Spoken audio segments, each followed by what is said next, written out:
দুপুর দেখো এটা কে এসেছে আমার, তোমরা চিনতে পারো কি না? আমার নাতি টক ডাল রান্না করেছি।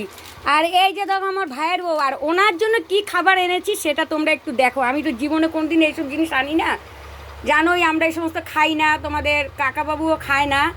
এই আমার নাতির জন্য এই যে এই বিরিয়ানি আনা হয়েছে, চিকেন বিরিয়ানি। খুশি? উরি বাবারে, খুব খুশি, খুব খুশি গো। ঠিক আছে, এবার তোমাদের কাকাকে ভাত দিই। আচ্ছা, এই হলো তোমাদের কাকার ভাত বেড়ে দিচ্ছি। খেয়ে দেখো কেমন। সোনা খেয়ে বলো তো কীরকম বিরিয়ানিটা, খেয়ে বলো। ভালো আছে? কত বলো কেমন? আচ্ছা, আর কি রান্না করেছি দেখো, উচ্ছে আলু ভাজা। আমার ভাইয়ের বউ বলছে দিদি সেরকম কিছু রান্না করতে হবে না। ও কি বলো তো, ও ডাল দিয়েই, ওর কোনো ব্যাপার নেই, ডাল আর আলু সিদ্ধ, ডালও লাগে না, ওর আলু সিদ্ধ হলেই হয়ে যায়, বুঝেছো? এই হলো বিরিয়ানিটা। কেমন শোনা? আমি তো জীবনে বিরিয়ানি কোনোদিন আনি না, এই বিরিয়ানি আমার খালি নাতির জন্য এনেছি। আর তোমাদের কাকাবাবুকে ওইদিকে আমি দিয়ে দিয়েছি উচ্ছে আলু ভাজা, সাথে দিয়ে দেবো একটা ডিম সেদ্ধ। আজকে আবার জানো ডিম সেদ্ধর সঙ্গে একটু দিতে পারলাম না, এটা কি বলে, গোলমরিচ, গোলমরিচ, গোলমরিচ। হ্যাঁ, এ কটা মাংস দিয়েছি, এটা লেগ পিস। বাহ, খুব ভালো হয়েছে, ওটা লেগ পিস দিয়েছে গো। আর করে নিয়েছি এই যে পটল ভাজা, দেখো দিয়ে দিলাম পটল ভাজা। আর কি করেছি সেটাও তোমাদের দেখাচ্ছি। আমি চিন্তা করছিলাম আমার নাতির জন্য কি করব, হঠাৎ মনে পড়লো বিরিয়ানি এনে দিই, বাচ্চা মানুষ এখন এরা এই সমস্তই ভালোবাসে, কি বলো? তার জন্য বিরিয়ানি, শুধু বিরিয়ানি না গো, আরও সাথে কিছু রয়েছে, সেটাও তোমরা দেখতে পাবে অবশ্যই। তো এইখানে দুটো বাটি সাজিয়ে দিলাম, কেন সাজালাম সেটাও তোমাদের দেখাচ্ছি। আচ্ছা, আবার দেখো এক গামলা কাঁঠালও রয়েছে, দেখো।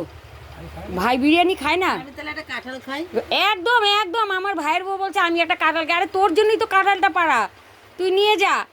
এই যে করে নিয়েছি টক ডাল, দেখো ডালের কালারটা কি বাজে, এইরকম ডাল না আমার ভালো লাগে না, ডালটা আমি অন্য দোকান থেকে আনবো।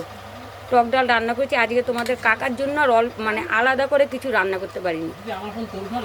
হ্যাঁ, বয় উপরে বয়, তুই আলাদা করে কিছু রান্না করতে পারিনি। এই দই দিয়ে ভাত খাও তো? আচ্ছা, আর কি রয়েছে সেটাও চলো দেখাই। এই যে রয়েছে দই, আমার ভাইয়ের জন্য বেড়ে দিলাম, মানে আমার নাতির জন্য, বুঝলে? এই যে দই। আর কি রয়েছে দেখো, রসগোল্লা। তবে কিন্তু চাটনিটা আর পাঁপড়টাই নেই, সেটাও করতে পারতাম, একটু বাড়িতে একটুখানি কাজের মধ্যে ছিলাম তো, তার জন্য করতে পারিনি, বুঝলে? ও ভাতের পাতে খাবে, ভাতের পাতে খাবে। তা যাই হোক, আজকে আমাদের খাওয়া দাওয়ার মেনু এই ছিল। কেমন হয়েছে তোমরা কিন্তু কমেন্ট করে জানিও। আসো না, আর একটু চাইনিজ ইসে রয়েছে, নিয়ে নিবি। বিরিয়ানি ঢেলে দিই, লজ্জা পাচ্ছ তুমি? ও খেতে পারে না এতটা, কতটা রয়েছে দেখি তো আমি। এইটুকু খেয়ে নিতে পারতিস না? যাই হোক, এই ছিল আমাদের খাওয়া দাওয়ার মেনু। কেমন হয়েছে না হয়েছে তোমরা কিন্তু কমেন্ট করে জানিও। তবে একটু মাছ করা উচিত ছিল, আমি বাজারে যেতে পারিনি, এই জন্য মাছ করতে পারিনি, বুঝলে? চলো টাটা, বাই বাই, আবার আসছি কোনো একটা ভিডিও নিয়ে।